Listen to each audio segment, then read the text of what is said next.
Vamos a grabar aquí porque siento que la iluminación es como un poco mejor. Si nosotros estamos hablando de la transferencia de fluido a través de una máquina, de un compresor o, claro, claramente siempre y cuando estemos hablando de fluidos no compresibles, es decir, una bomba, una bomba y transporta algún líquido, ¿no? Vamos a empezar tratando de entender la variación de caudales. Primero tenemos aquí un primer caudal que va poco a poco abriéndose paso y tenemos uno aquí un poco más grande. Entonces cerramos aquí, ajá, y aquí es un poco más grande. Sabemos que cuando existe esta transferencia o este cambio de caudales, los parámetros de presión, área y volumen cambian. Entonces tenemos aquí un área 1, tenemos una entrada de presión 1 y tenemos una entrada de volumen 1. De igual forma, aquí tenemos una entrada 2, un volumen 2 y un área 2, ¿verdad? Si nosotros tratamos de convertir esto en una igualdad, podemos expresarla como el diferencial de la energía en función de la variación del tiempo, que va a ser igual a la variación del volumen de acuerdo al tiempo multiplicado por la superficie, por la integral de la superficie de control de la densidad multiplicada por los parámetros de este sistema o de este movimiento de fluidos, donde vamos a considerar a la energía por el diferencial del volumen. Además, también tenemos que sumarle la sumatoria de la superficie de control a través de dicho flujo, que va a conservar más o menos los mismos parámetros, multiplicado por E, por la velocidad, por el área. ¿De qué vamos a partir? Primero vamos a descomponer a la energía. La energía podemos entenderla, en este caso, como la sumatoria de la energía potencial más la energía cinética más la energía total. La energía total la podemos describir como la sumatoria de tres energías primordiales, que es la energía molecular, la energía química y también la energía eléctrica, la energía electromagnética. Es decir, energía química más energía eléctrica más energía atómica o energía nuclear. Entonces, además tenemos también energía cinética, que tiene sus propias definiciones, como un medio multiplicado por la masa por la velocidad al cuadrado. Si nosotros consideramos que esta energía cinética funciona de acuerdo a unidad de masa, entonces podríamos tener algo similar a una derivada, es decir, la derivada en función de dm de un medio multiplicado por m por b cuadrado, lo cual es igual a decir b cuadrado sobre 2. Energía potencial es bastante similar, porque la energía potencial también tiene su definición, que es la masa por la gravedad por la altura. Sin embargo, también esta energía potencial está en función de la masa, así que es gravedad por h, el mismo procedimiento que la derivada.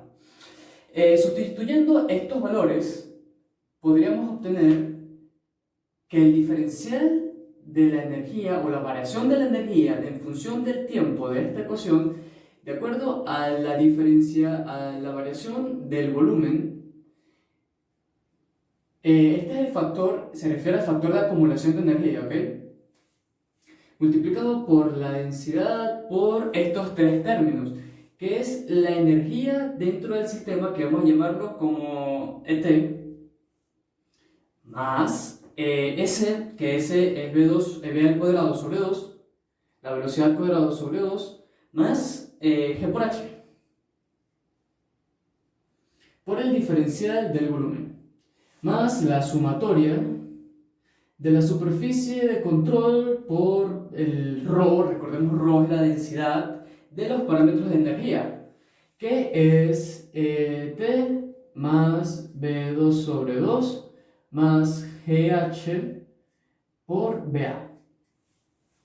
Por este lado ya estamos completos, ya no podemos hacer realmente mucho. Pero por aquí, sí, el lado izquierdo, vamos a retomar el lado izquierdo de la igualdad.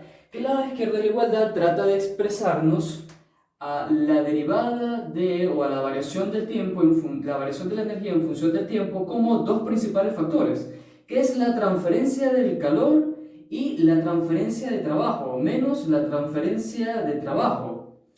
Podemos entender a la transferencia de trabajo como la razón, la transferencia de calor como la razón del calor que va en función del tiempo, es decir, la variación del calor por ddt.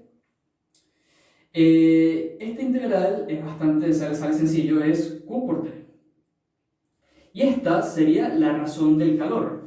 Pero recordemos que realmente cuando estamos hablando de calor, estamos hablando de una razón, es decir, hay una variación en el tiempo. Es decir, no es tiempo solamente, es delta T, porque hay cambio de tiempo.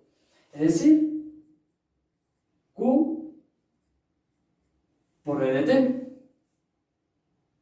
Ahora, continuando con nuestro sistema, podemos analizar el trabajo.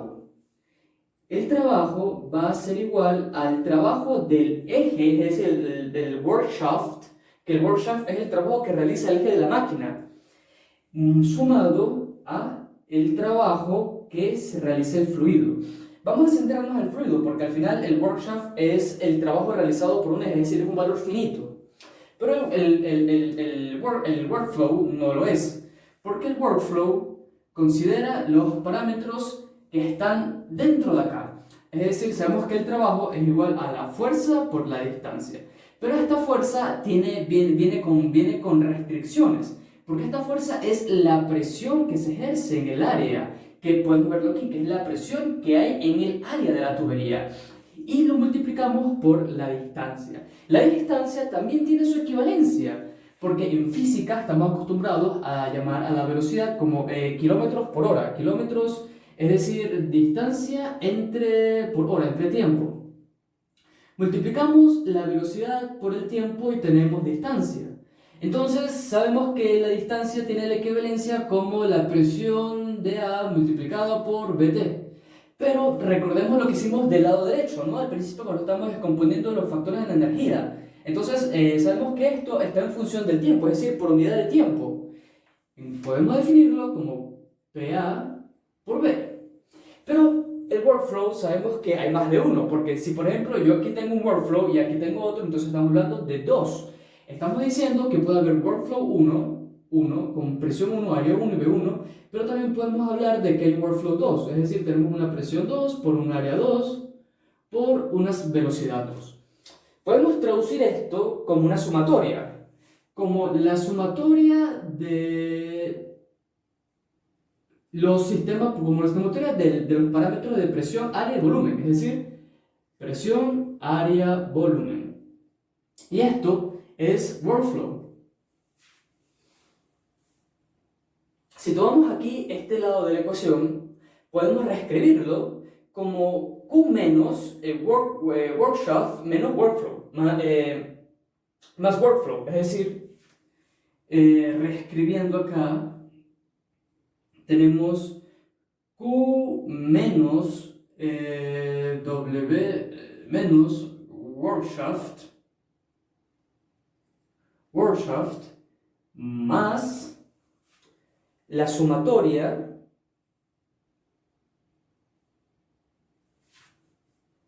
sumatoria de P, A y B. Además, vamos a hacer un pequeño artificio, porque vamos a multiplicar tanto el numerador con el denominador por ρ, es decir, la densidad. Es decir, PAB multiplicado por la densidad. Es decir, aquí tenemos densidad también. Cerramos, continuamos con nuestra equivalencia. D sobre ddt por la superficie de control, por la densidad, por ET, la energía total del sistema, más la velocidad 2 sobre 2 más GH, gravedad tal, más la sumatoria de este término que tenemos acá, que es ρ multiplicado por la energía total del sistema, más B2 sobre 2 entre la gravedad por H, más la gravedad por H entre BA. Aquí tenemos que empezar a razonar para qué queremos esta fórmula. Si decimos que estamos en un trabajo de flujo estacionario, eso significa que no hay acumulación. Como no hay acumulación, el factor acumulación tiende a cero. Entonces podemos simplificar el sistema hablando de que estamos hablando en un sistema estacionario. A ver, sistema estacionario. Como estamos hablando de un sistema estacionario, el factor de acumulación no equivale a cero.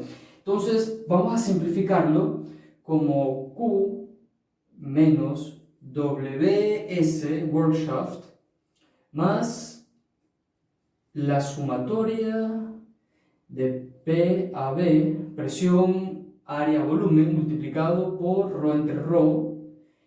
Cerramos paréntesis y vamos a resumirlo a la sumatoria de P, de ρ, me equivoco, T, que es la energía total del sistema, más B al cuadrado sobre 2 más GH por BA. ¿Ok? Ya tenemos una expresión un poco más sencilla de comprender. Vamos a mover este término que está aquí y lo vamos a agrupar con el otro lado de la igualdad, porque esto es una sumatoria, tenemos presión, área, volumen, y aquí tenemos también volumen, área. Entonces podemos trasladarlo, podemos simplificar aún más la expresión y decir que entonces tenemos Q menos workshaft igual a la sumatoria de ρ multiplicada por ET, por la sinergia externa, más B2 sobre 2 más la gravedad por H más ρ por BA. ¿Qué pasa ahora si nosotros consideramos que no hay transferencia de trabajo ni de calor? Si no hay transferencia ni de trabajo ni de calor, entonces esto y esto tienden a cero. Entonces podemos entender, nos queda espacio. Ajá, nos queda espacio. Ok, vamos a continuarlo aquí. Vamos a continuarlo acá, a continuación. 0 va a ser igual a la sumatoria de ρ multiplicado por la energía total del sistema más V2 sobre 2 más la gravedad por la altura más ρ entre ρ, podemos entender que ρ entre ρ es 1. Pero por PA. ¿Qué pasa si entonces nosotros movemos los valores por BA?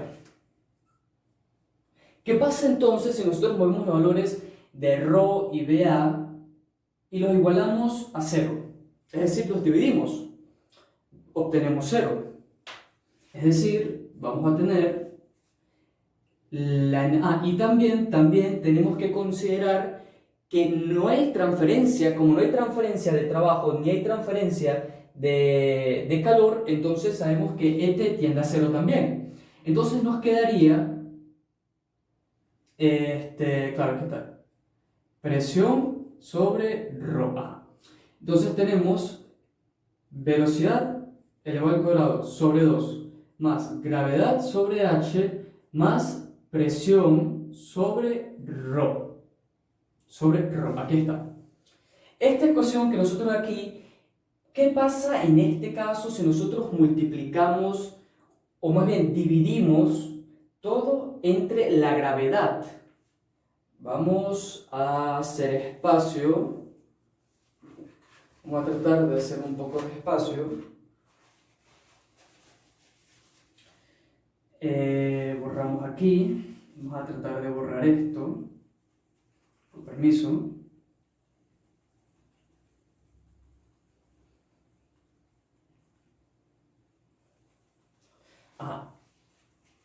Borramos aquí.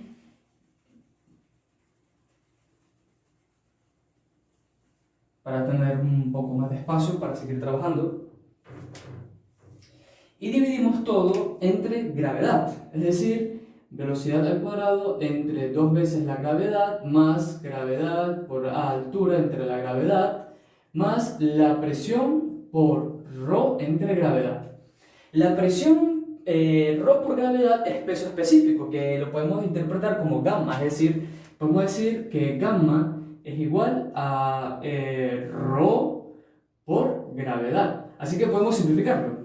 V al cuadrado entre 2 veces la gravedad más gravedad entre gravedad es 1, por lo tanto es z, es altura nada más la presión entre gamma. Tenemos la ecuación general de la energía descrita por Bernoulli. Y nosotros podemos igualar estas en un sistema, es decir, podemos decir V al cuadrado por 2 veces la gravedad más z, Z1 más la presión 1 entre gamma va a ser igual a, claro, velocidad 1. Velocidad 1, altura 1, P1, ¿verdad? Ajá. Por la velocidad 2 al cuadrado entre 2 veces la gravedad más Z2 más presión 2 sobre gamma. Y de aquí sale la ecuación general de la energía. Ahora, también podríamos agregar una constante que muchas veces se deja de lado, que son las pérdidas. En este caso podemos considerar nuestro caudal de entrada y nuestro caudal de salida. Y vamos a considerar las pérdidas de energía en nuestro caudal de salida. Es decir, tendríamos V1 al cuadrado sobre 2 veces la gravedad más Z1 o más P1 entre el peso específico igual a las pérdidas de energía totales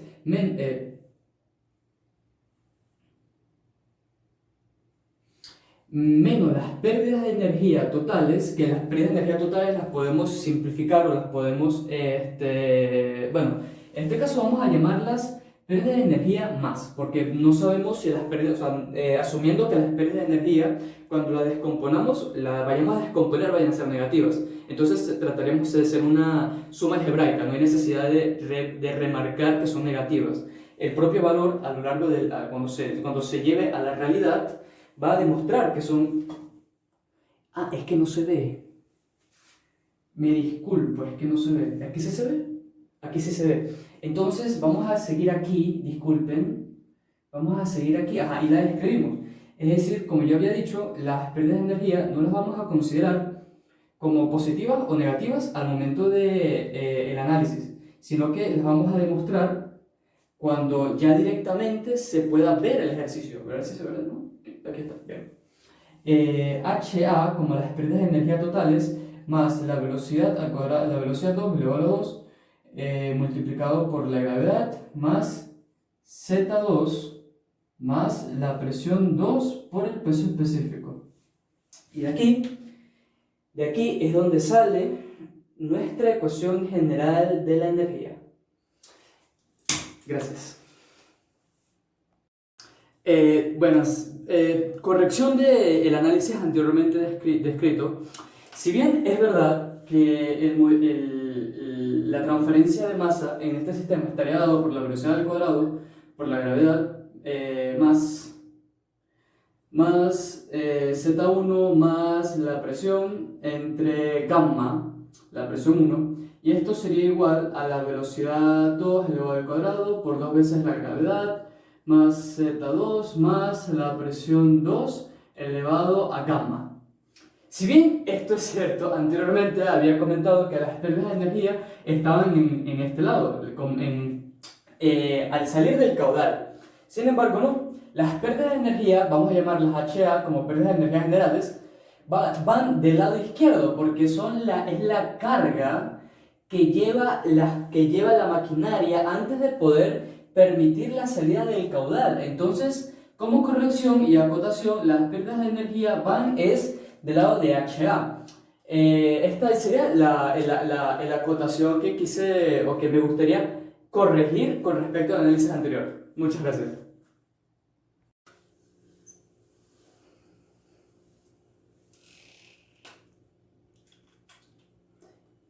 La ecuación que definimos antes, vamos a volverla a escribir. Tenemos espacio aquí. Es velocidad 1 al cuadrado sobre 2 veces la gravedad, más Z1 más la presión sobre gamma. Además, tenemos que incorporar las pérdidas de energía, pero esta vez vamos a trabajar con todas las pérdidas de energía. Es decir, más HA menos HL menos HR. Y esto va a tener su igualdad a la velocidad 2 elevado al cuadrado entre 2 veces la gravedad más Z2 más la presión 2 sobre gamma. ¿Para qué nos sirve esta ecuación que ya describimos anteriormente? Esta es la ecuación de la general de la energía. Digamos que nosotros tenemos un sistema monofásico de una tubería vertical.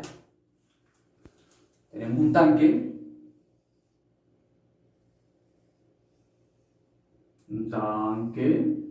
Y tenemos aquí la altura de agua. Sabemos que aquí hay una salida, aquí hay una llave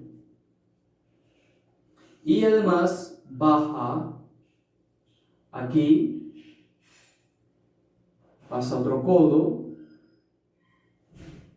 hacia otro tanque.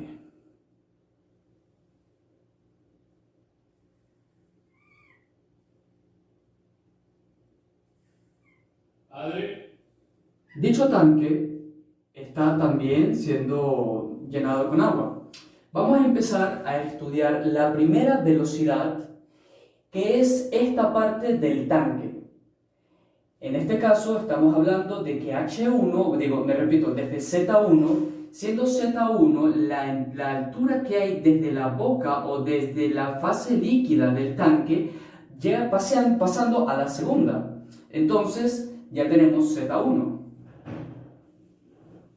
Z2 sería la distancia o la altura que existe en Z2 hasta esta parte de la tubería, que es cuando empieza a descargar nuestro tanque, es decir, aquí tenemos Z2. Una vez encontrados Z1 y Z2, también podemos empezar a analizar lo que son las presiones internas del sistema. Pero ¿qué pasa si nosotros decimos que ambos tanques tienen atmósfera iguales? Es decir, están a un ATM, lo cual sería igual a 101 kilopascales o un bar. Entonces podemos anular las presiones internas porque no están afectando el comportamiento del sistema. En este caso solamente podemos reescribir la ecuación que ya habíamos descrito antes como la velocidad 1 al cuadrado de nuestro primer tanque sobre 2 veces la gravedad más Z1, que Z1 sabemos que es distinta a Z2 porque hablando en términos teóricos no hemos definido la altura de Z1 con respecto a Z2, más las pérdidas de energía de HA menos HL menos HR. A su vez también podemos reescribir a V2 elevado a la velocidad de salida del caudal como velocidad 2 elevado al cuadrado sobre 2 veces la gravedad más, como ya había explicado, la altura 2, y esta sería nuestra solución general para un sistema monofásico de llenado de tanque. Por supuesto, solamente considerando las pérdidas de energía. Por ejemplo, aquí tenemos un codo, aquí tenemos otro codo, y también tenemos una llave. Sin embargo, las pérdidas de energía muchas veces en estos sistemas pueden incluso ser despreciables, ya que representan menos del 1% de pérdida en muchas ocasiones. Esta sería nuestra solución general para todo sistema monofásico que considere una tubería vertical. Gracias. Ya explicamos los sistemas de transferencia de masa cuando es un fluido vertical. Pero ¿qué pasa cuando es horizontal? Cuando la tubería es completamente horizontal y los dos tanques están conectados. Podemos jugar con eso. Digamos que tenemos dos tanques de techo flotante. Eso significa que estos tanques están conectados. ¿Qué pasa aquí? Podemos analizar este caso donde hay un tanque conectado, aquí, conectado a otro tanque. Que en este caso tienen las mismas condiciones. A ver. Son exactamente iguales. Queda aquí. Vamos nuevamente con nuestra ecuación de transferencia de la fórmula general de la masa, o de la transferencia masa-energía, que ya la habíamos descrito. Es aquí la velocidad al cuadrado, la velocidad 1 al cuadrado, por 2 veces la gravedad, más Z1 más la presión entre el peso específico. Esto va a ser igual a la velocidad 2, 2, y aquí vamos a colocar nuestra expresión de energía de HA más HL, ¿se puede ver? ¿Se ve bien? Ajá. Más HL más HR. Continuamos, V2, el 2 por gravedad, más Z2 más P1, P2 entre gamma. En este caso tenemos algo bien interesante, porque ambos están trabajando a la misma atmósfera, están trabajando a un ATM. Por lo tanto, las gravedades, las presiones se anulan. Pero tampoco hay velocidades. ¿Por qué no hay velocidades? Porque ambos sistemas están a la misma altura. Eso significa que H1 es igual a H2. Y como ambas están a la misma altura, el nivel de líquido en ambos es el mismo, no hay transferencia porque están conectados, mas ninguno está mandando agua, no hay ninguna fuerza, no hay una bomba de agua que mande de uno a otro. En este caso, las velocidades también se cancelan. Y como no hay absolutamente ni velocidades ni movimiento, como no hay movimiento en nuestro sistema, no hay pérdida de energía, porque el fluido no se está moviendo. Eso está bien interesante. Pero ahora, ¿qué pasa si el sistema en uno de los dos tanques hay uno cerrado? Entonces está trabajando a una presión distinta. ¿Qué pasa si uno de los tanques está sellado?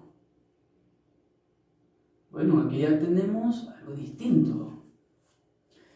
Vamos a quitar esto aquí. Borramos.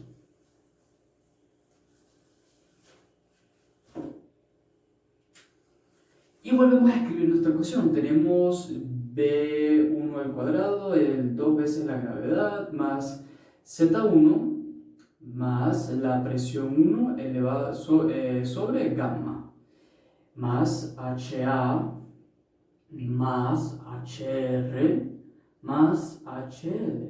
Esto va a ser igual a la velocidad 1 a la velocidad 2 veces la gravedad, más Z2 más P2 sobre...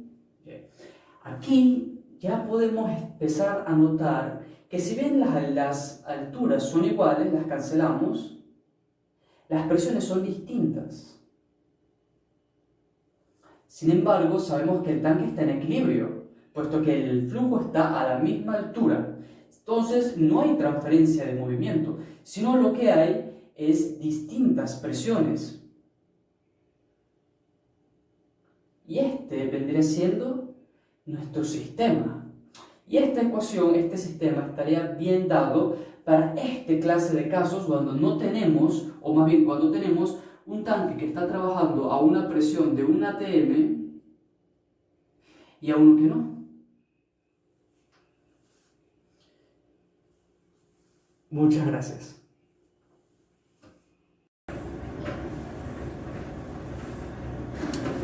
¿Qué es una correlación en sistemas multifásicos o en el transporte de fluidos? ¿A qué le llamamos correlación? Correlación es cualquier número dentro de nuestro sistema que de alguna forma nos lance una propiedad, un dato o un cambio. Un ejemplo de correlación para entenderlo mejor. El número de Reynolds, NR, está dado por la densidad multiplicada por el diámetro, multiplicado la densidad por el diámetro multiplicado por la velocidad entre la viscosidad. Esto es una correlación. Sin embargo, otra correlación o otro parámetro que nos indique la resistencia o algún cambio puede ser el diseño estandarizado o el diseño que se puede calcular para el sistema de tuberías. ¿A qué me refiero? La presión interna de la cual una tubería puede soportar en un sistema.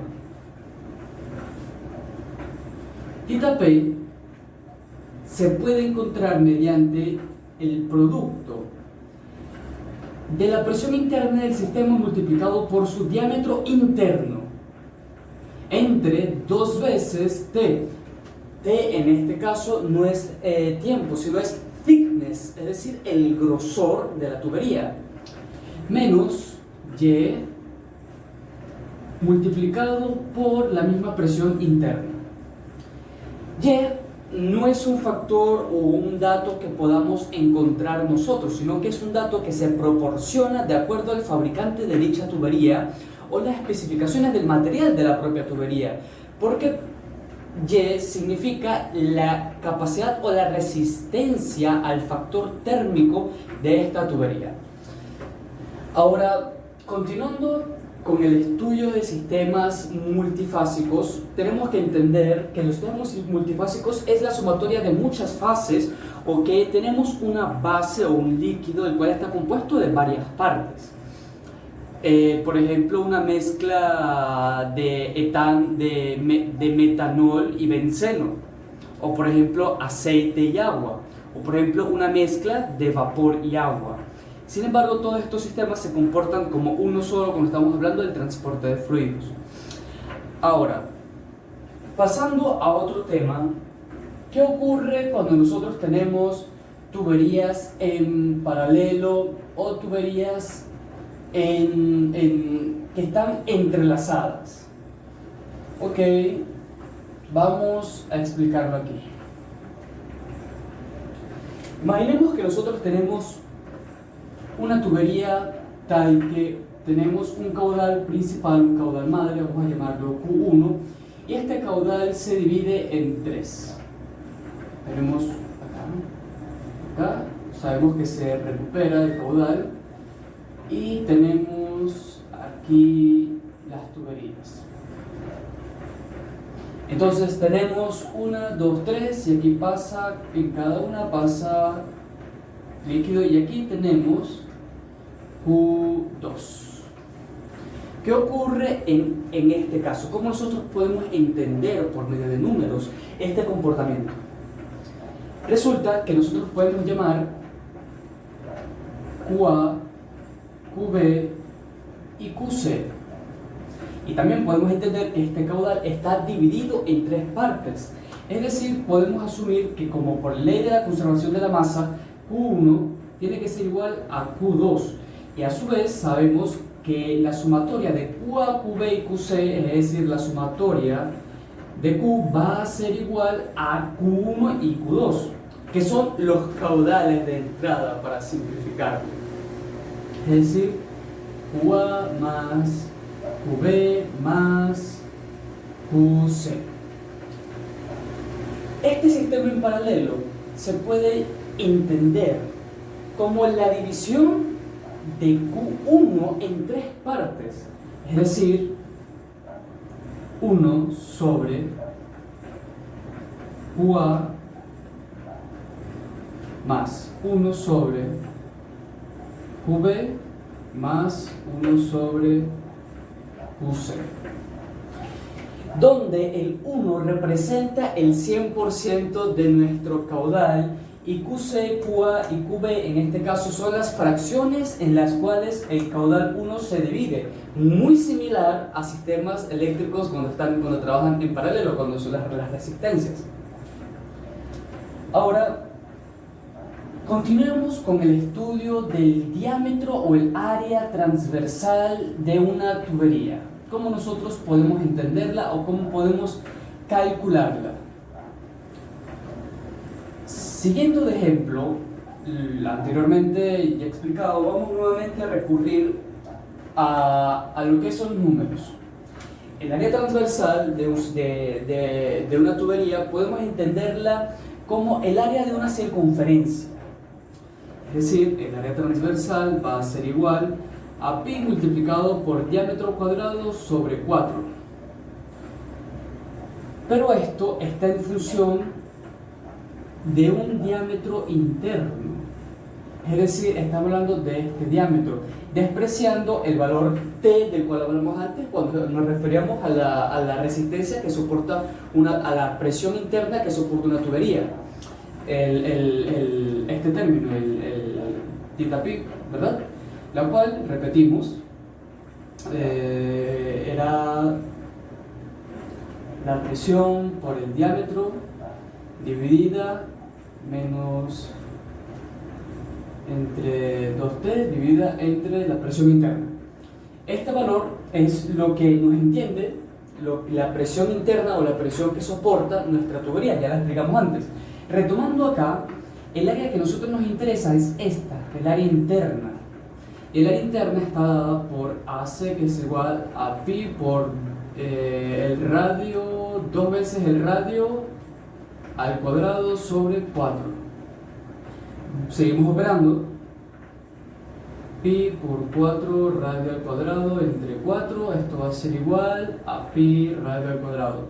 Es decir, nosotros solamente necesitamos el radio, o en su el radio interno de la tubería para poder obtener el área transversal por donde pasa el fluido. Muchas gracias. Bueno, ya para finalizar este video me gustaría hablar sobre las especificaciones técnicas de bombas y compresores. Vamos primero por los compresores. Antes de hablar de los compresores de gases tenemos que hablar bien de la diferenciación que tienen. Por ejemplo, un compresor de gas evidentemente trabaja con gases, pero ¿por qué?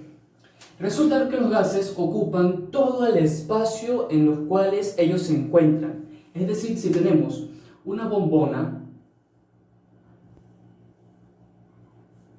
a una ATM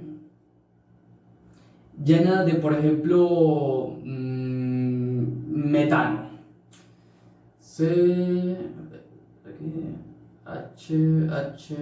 H. Y por ejemplo tenemos otra aquí que trabaja a 2 atmósferas.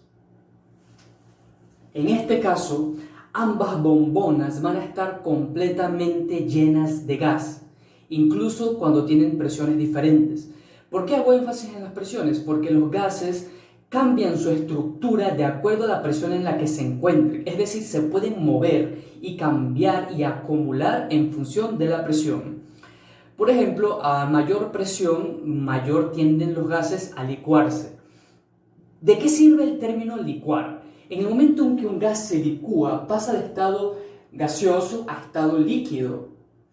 Entonces, incluso aunque estemos a 1 atmósfera y a 2 atmósferas, los gases ocupan todo el espacio que tienen en el volumen donde se encuentran.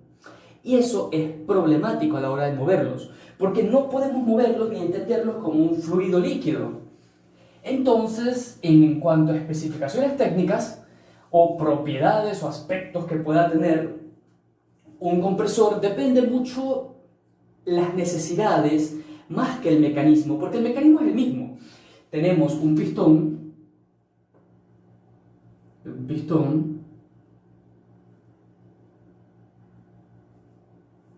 y el pistón presiona o comprime el gas dentro de un sistema o dentro de un cilindro que muchas veces está aislado de la atmósfera, es decir, está trabajando en una presión diferente a la presión atmosférica absoluta.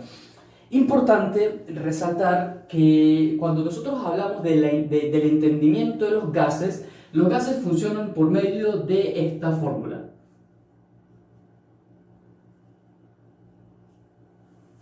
¿Qué tenemos aquí? La presión absoluta y el volumen específico. ¿Por qué volumen específico? Porque el volumen de un gas varía en función de la presión en la que se encuentre.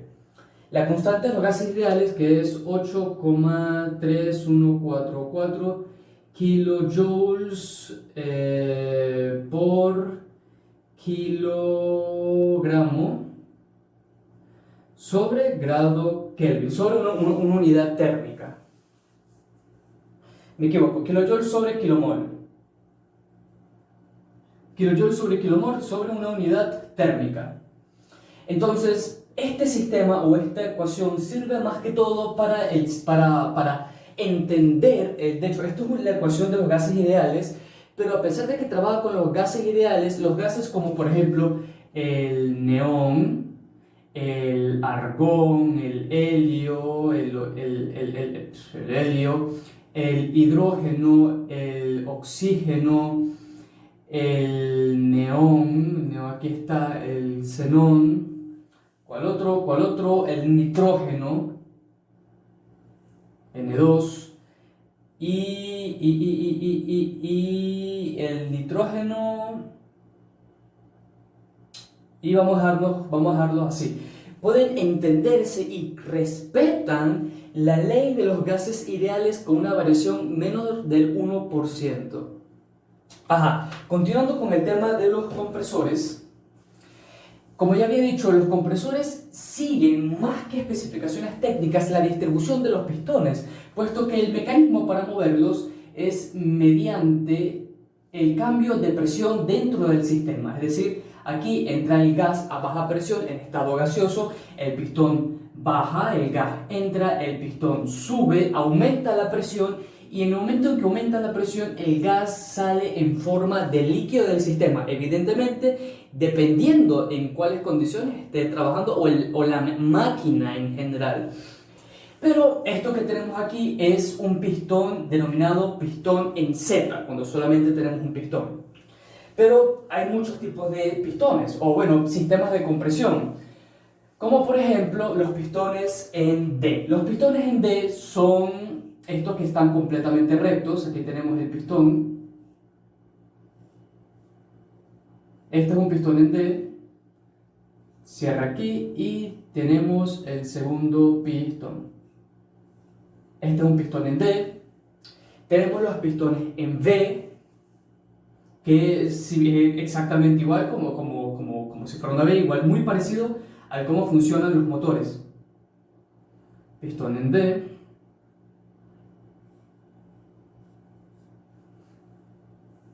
Y tenemos incluso pistones en L.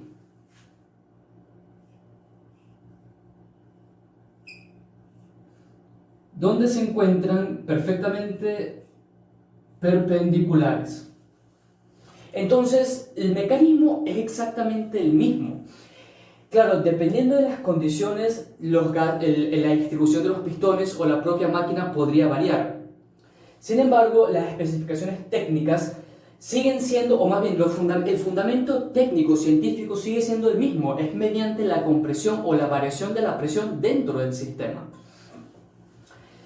Pasando ahora a las bombas, creo que es un poco más sencillo de explicar, porque al tratarse de un fluido líquido que conserva su estructura, o sea, su estructura líquida o su fase líquida a un ATM, podemos entonces hablar de otro tipo de mecanismo, que son los mecánicos. Por ejemplo, las bombas centrífugas cuentan con lo que sería un disco, un engrane, que el engrane lo que permite es que al momento de girar el agua fluya o el agua se mueva de acuerdo bueno, a las necesidades del proceso del que estaremos hablando. Pero este sistema, el de las bombas de centrífugas, son buenas para el agua, pero ¿qué pasa cuando estamos trabajando con, por ejemplo, un líquido muy denso, como por ejemplo miel, champú, cuando estamos trabajando con aceites muy pesados, como podría ser el petróleo?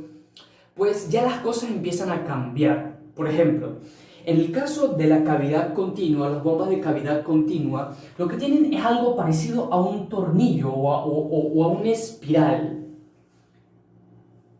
Vendría siendo algo parecido a esto. Entonces, cavidad continua, porque se inspira bastante en el tornillo de Arquímedes. Entonces, aquí entra el líquido y por aquí sale. Y por aquí sale. Importante resaltar que todas estas bombas viven del fundamento de la ecuación de Bernoulli, que ya explicamos en un principio. Pero lo único que varía es realmente el funcionamiento del sistema, que ya es un campo de diseño. No es tan dependiente de las ecuaciones definidas por Bernoulli. Entonces, aparte de tener las bombas centrífugas, las bombas de cavidad continua, tenemos los sistemas de extracción de petróleo, que funcionan mediante, bastante ingenioso la verdad, este sistema. Entonces tenemos una esfera aquí y tenemos pozo petrolero. Entonces, en este caso, lo que son las bombas de petróleo, la bomba baja, esta que está aquí, esto es una esfera metálica que en el momento en el que baja la esfera, baja la varilla, esta esfera se levanta, sube el petróleo y de esta forma es que se puede mover el petróleo a lo largo del sistema. Y además también tenemos otro tipo de bombas, que es cuando se requiere, en este caso estamos trabajando cuando la viscosidad es demasiado alta, similar a esta, pero estas son un poco más análogas, ya que dependen más de lo que es la fuerza de la propia máquina, porque si nos damos cuenta, este es un motor. Pero en el caso de los sistemas de petróleo, tenemos un contrapeso, que el contrapeso ayuda mucho al momento de extraer de los pozos petroleros. Pero retomando, tenemos las bombas de tornillo, o las screw pump. Que las screw pump funcionan parecidas a estas, pero cuando se tiene que ganar velocidad, que son dos tornillos que trabajan como si fueran un engrane.